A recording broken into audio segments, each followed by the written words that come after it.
नमस्कार दोस्तों, good morning. Royal institute में आप सभी का हार्दिक स्वागत है।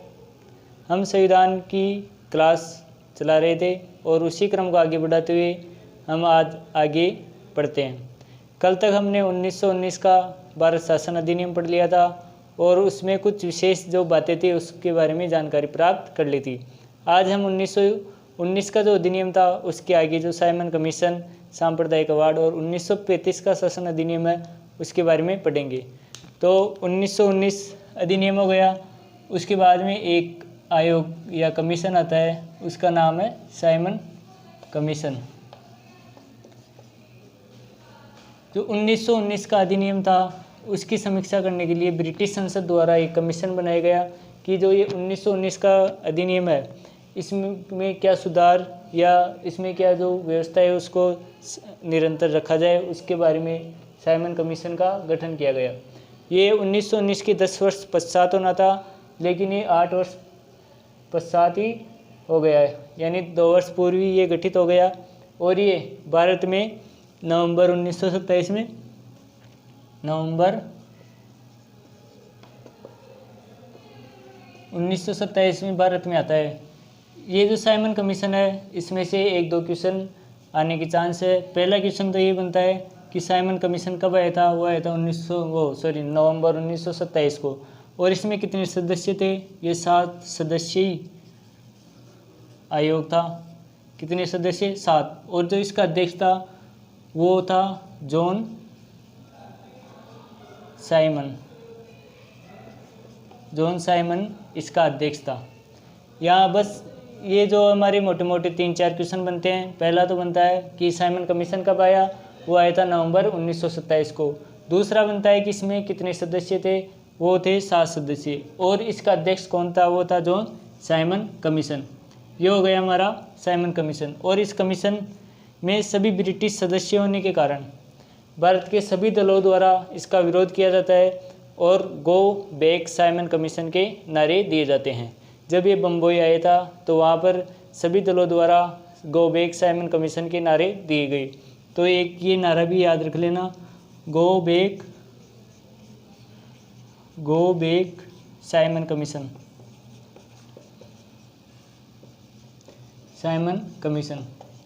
और इस कमीशन ने जब अपनी रिपोर्ट दी 1930 में, तो उसमें कहा कि जो भारत में 1909 का पार्लियामेंटो सुधार था उसमें सांप्रदायिक चुनाव आया और उसको जारी रखा जाए, और जो कि सरकार को विस्तार करने का है वो भी जारी रखा जाए।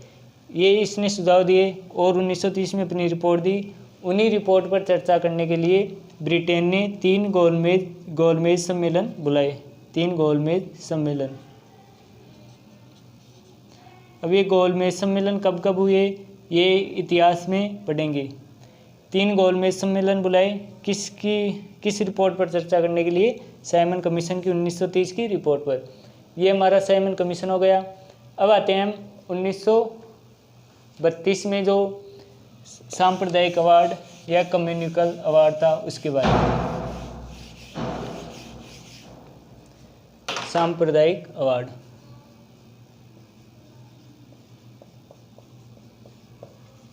सांप्रदायिक या कम्युनिकल अवार्ड। सांप्रदायिक या कम्युनिकल अवार्ड।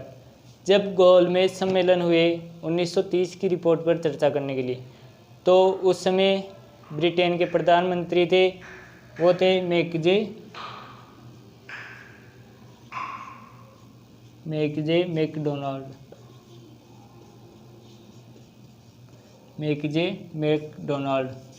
इन्होंने उस गोलमेज सम्मेलन में कहा कि जो भारत में सांप्रदायिक चुनाव प्रणाली थी, पहले तो मुस्लिमों के लिए ही अलग से सीटों का आवंटन किया जाने लगा, लेकिन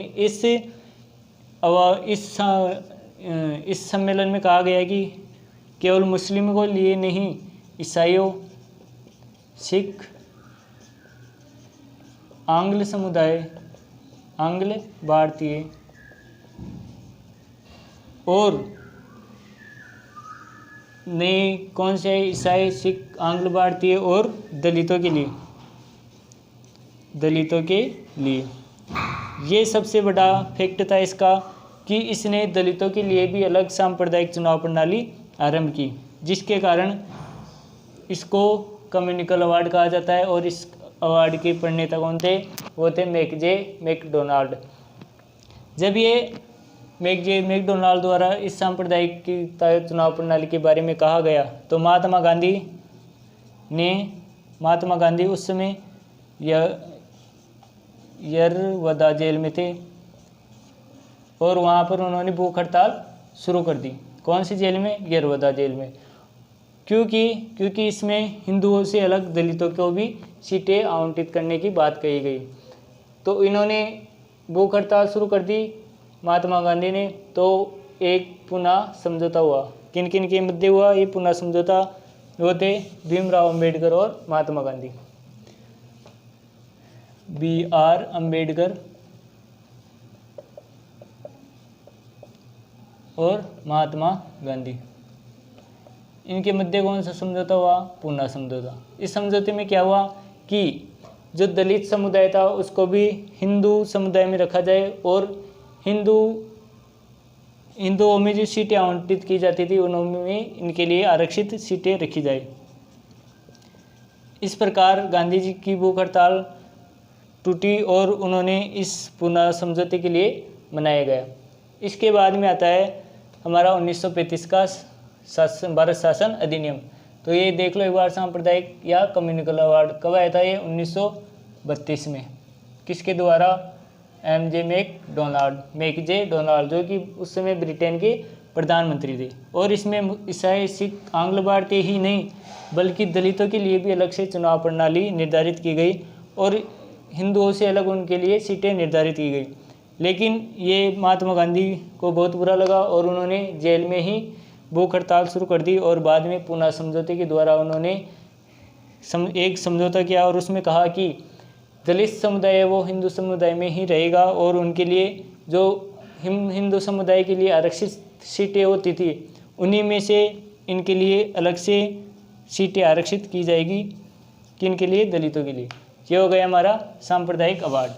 अब आते हैं 1935 का भारत शासन अधिनियम। 1935 का भारत शासन अधिनियम होते हमारे जो ये भारत की संविधान की ऐतिहासिक पृष्ठभूमि है वो कंप्लीट हो जाएगी। 1935 का भारत शासन अधिनियम। जब गोलमेज सम्मेलन होने के बाद में सांप्रदायिक चुनाव प्रणाली आई और उन सबको मद्देनजर रखते हुए 1935 में एक अधिनियम पारित हुआ और उसको कहते हैं 1935 का भारत शासन अधिनियम। इस अधिनियम में क्या क्या विशेषताएं थी? ये अधिनियम है जो अपने संविधान के लिए बहुत ही महत्वपूर्ण है क्योंकि जो हमारा संविधान बना था उसमें ये अंतिम अधिनियम था और इसमें से हमारे संविधान में बहुत सारी चीज़ें या बहुत सारे अनुच्छेद गृहीत किए गए थे। इसमें 321 धाराएं आई थी, 321 धाराएं प्लस 10 अनुसूचियाँ।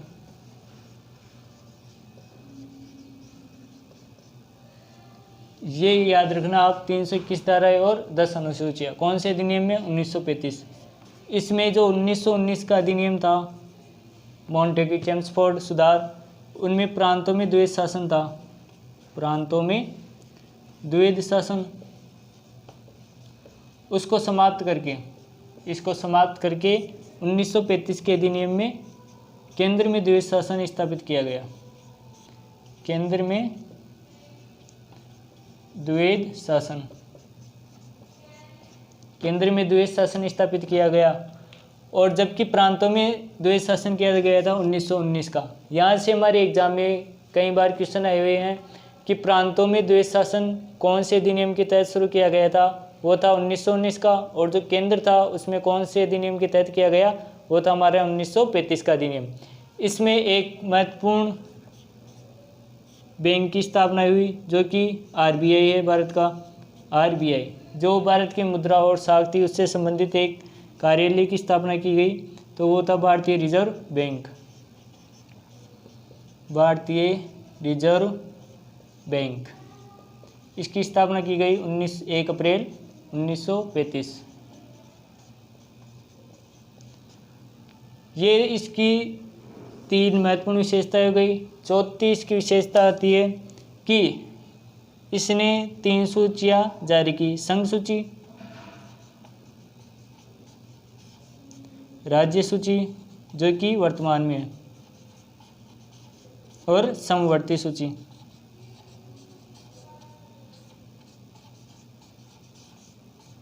संघ सूची, राज्य सूची। 1935 का अधिनियम था, उसमें 3 सूचियाँ जारी की गई, संघ सूची, राज्य सूची और समवर्ती सूची। जो संघ सूची थी उसमें कितने विषय रखे गए, उसने में रखे गए 59, राज्य सूची में 54 और जो समवर्ती सूची है उसमें 36 विषय। संघ सूची पर कानून बनाने का अधिकार था, वो था संघ सरकार को, और जो राज्य सूची थी उस पर कानून बनाने का अधिकार था वो राज्य सरकार को। और वर्तमान में ये तीनों सूचियाँ चलती है, जिस प्रकार वर्तमान में इन पर कानून बनाया जाता है उसी प्रकार 1935 के अधिनियम के तहत इन पर कानून बनाया जाता था। तो हम कह सकते हैं कि जो हमारी वर्तमान में ये सूचियाँ है ये कहाँ से गृहीत की गई, 1935 के अधिनियम से।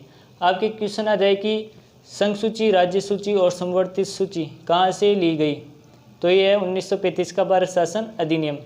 इसके बाद में इसमें एक महत्वपूर्ण है, वो है राज्य के लिए राज्य लोक सेवा आयोग। राज्य के लिए लोक सेवा आयोग। पूरे देश के लिए संघ लोक सेवा आयोग की स्थापना हुई थी 1926 में ली आयोग द्वारा। और कौन सा अधिनियम था वो, 1919 का अधिनियम। और राज्य के लिए राज्य लोक सेवा आयोग है, वो कौन से अधिनियम के तर्ज पर उनकी स्थापना हुई, वो थी 1935। तो हम यहाँ भी कह सकते हैं कि जो वर्तमान में राज्य लोक सेवा आयोग या 2 या 2 से अधिक राज्य के जो लोक सेवा आयोग है, राज्य के लोक सेवा आयोग,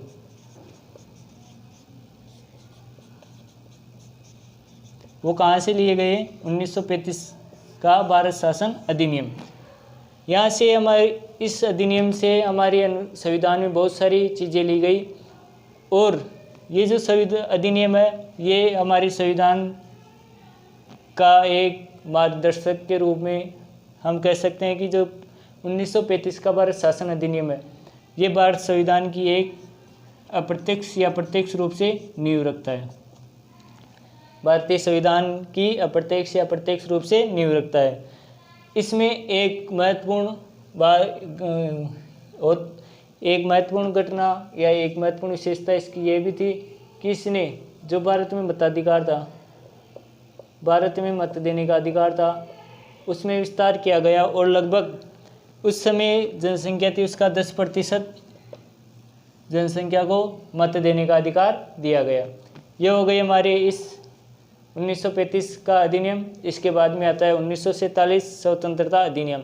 वो हम संविधान सभा बनी थी तब पढ़ेंगे अगली कक्षाओं में। आज हमारा टॉपिक ऐतिहासिक पृष्ठभूमि संपूर्ण होता है।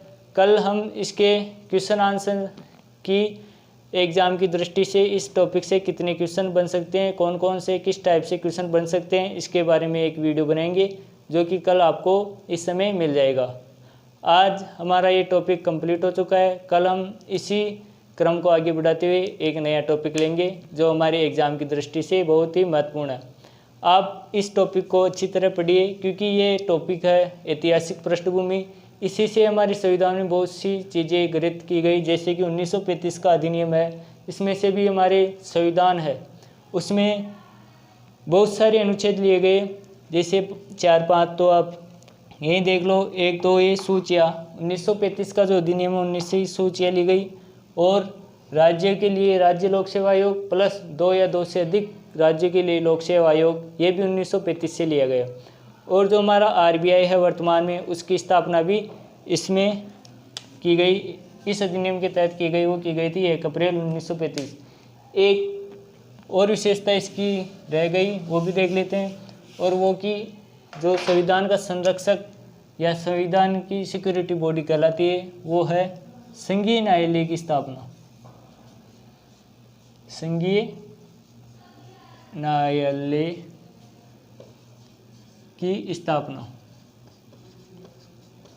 संघीय न्यायालय इसकी स्थापना की गई थी 1937 में। कौन से अधिनियम के तहत?